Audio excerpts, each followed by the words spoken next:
This video is for educational and informational purposes only. It reflects personal opinions and does not constitute financial or investment advice. Trading Forex involves risk and may not be suitable for all investors.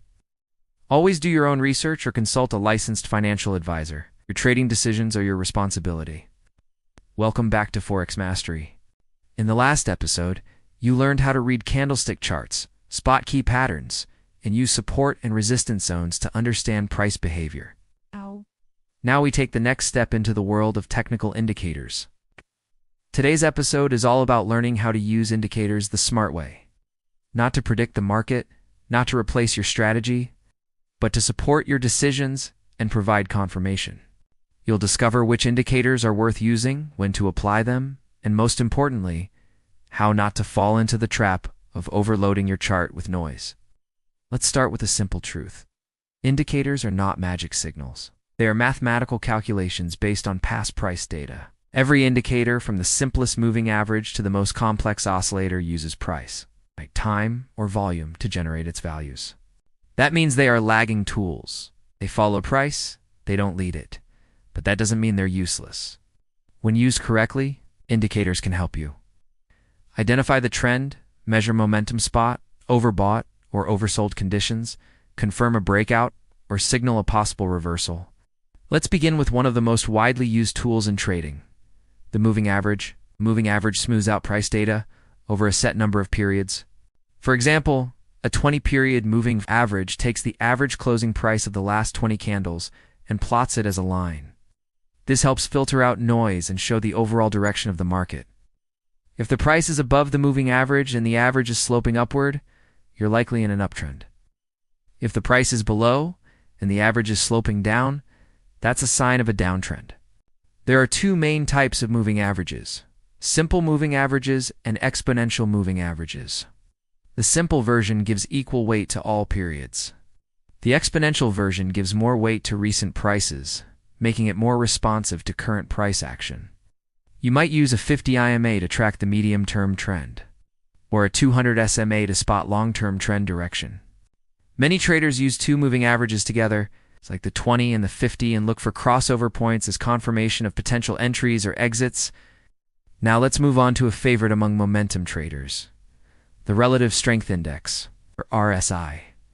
The RSI is an oscillator that moves between 0 and 100. It measures the speed and change of recent price movements. By default, it's set to 14 periods. So the basic idea is this: when RSI rises above 70, the market is considered overbought. When it falls below 30, it's considered oversold. But here's where many traders get it wrong. Overbought doesn't mean time to sell. Oversold doesn't mean time to buy. In a strong trend, RSI can stay in the overbought or oversold zone for a long time. That's why the RSI works best as a confirmation tool, not a signal generator. If you see a bullish candlestick pattern near support, and RSI is rising from oversold territory, that's a more reliable setup than acting on RSI alone. Next, let's talk about MACD, short for Moving Average Convergence Divergence.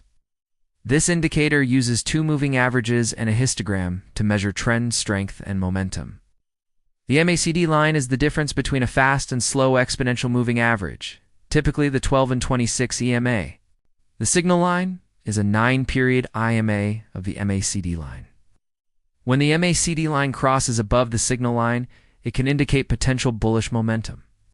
When it crosses below, bearish momentum may be building. The histogram helps visualize that difference. When it expands, momentum is increasing.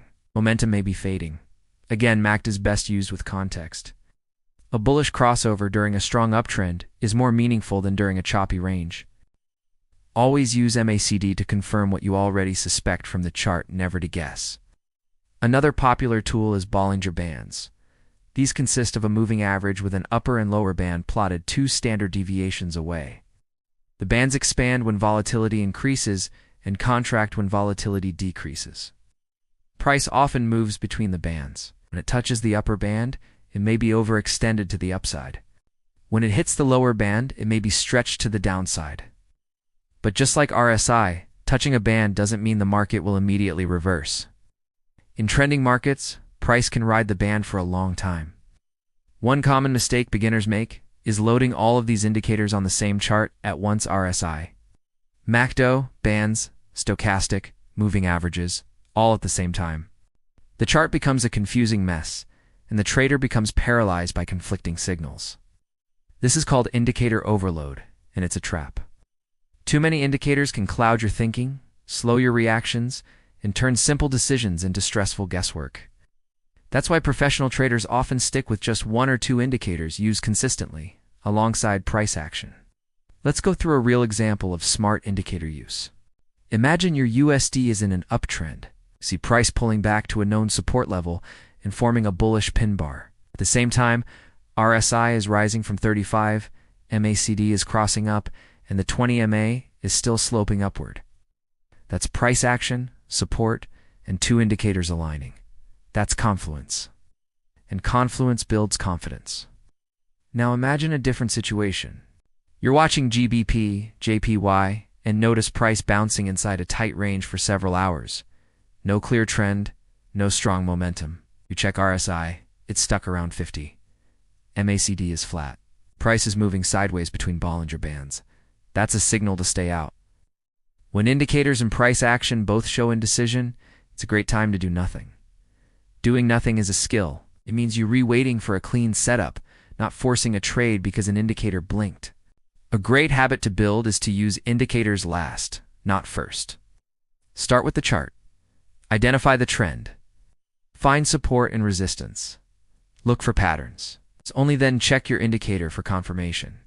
Indicators should answer questions, not create them. If your strategy relies entirely on crossing lines or numbers hitting 70 or 30, you're not trading, you're reacting.